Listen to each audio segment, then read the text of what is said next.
The door closer that I'm going to show you how to adjust today is the Sargent 1431, but this would work the same way with any of our models with ASA Abloy, Norton, Sargent, Corbin Russwin, Yale. Any of those would adjust very similarly to this, as long as we have a back check valve, a closing or sweep speed valve, and a latching valve, and a power adjustment. So I want to show you today how I adjust a door closer to do a couple of different things. One, to get a visual representation of exactly what goes on in a door closer and how it functions. And two, how to really quickly and efficiently get to within my tolerances that I need for the door closer to function properly.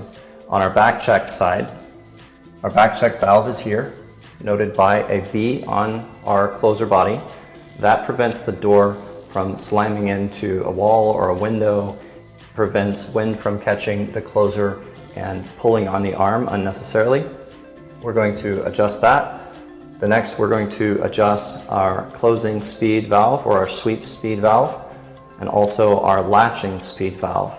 And we'll be able to demonstrate exactly what those valves do and how they function.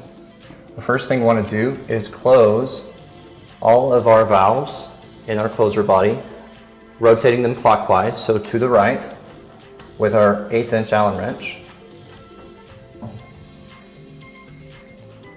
The next thing we want to do is actually open our door. So, didn't mention earlier, we need to do this with the door closed.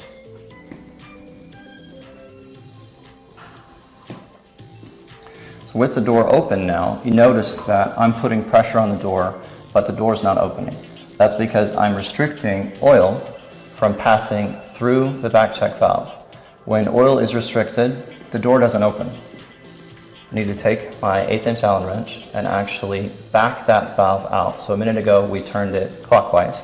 Now we're going to turn it counterclockwise, and all of a sudden the door will start to open further. Okay, you can feel that cushion that we need. Now if I let go of the door, not touching the door right now, it's not going to close because I'm preventing oil from running through my closing speed valve. Take my Allen wrench and loosen my closing speed valve until I get that timing that I want.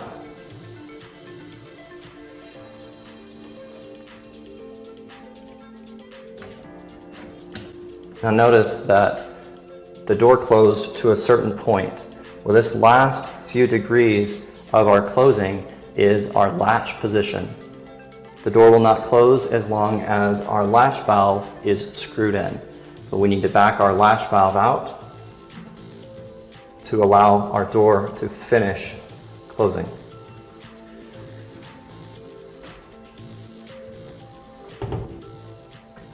Okay, so we're really close to having a perfectly adjusted door closer, but now we need to check it. So I'm going to forcefully push on the door to check my back check. Once we get our back check perfect, then I'll let the door close, and we'll actually use our watch to time the door closing from a 90-degree open position. Right there, the back check was a little too loose.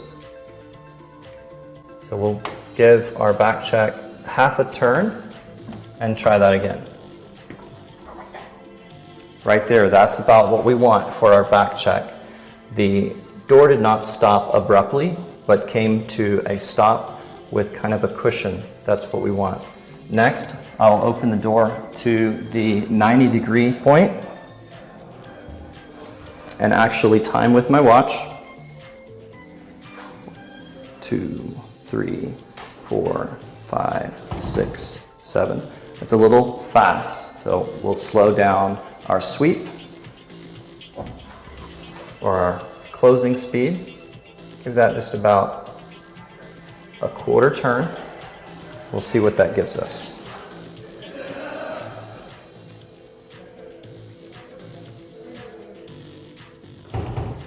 And that's within tolerance.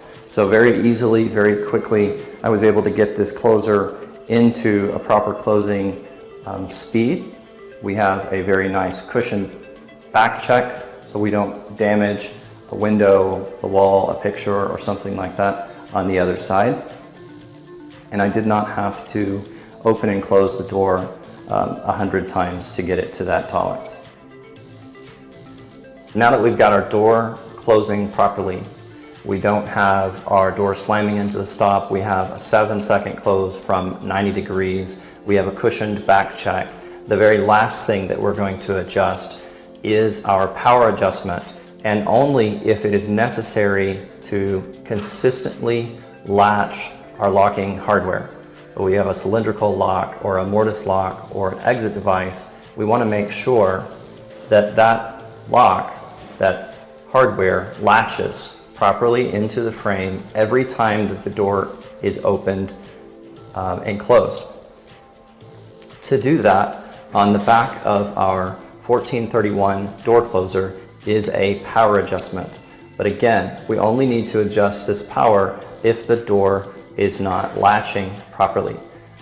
Adjusting the power will not necessarily speed up your closing and your latching speed. It may increase your speed ever so slightly, but what it will do is give the door more force or more strength to latch your hardware. Take a wrench, an adjustable wrench will work fine, a crescent wrench will work fine, and rotating this back piece clockwise increases the force on the door closing.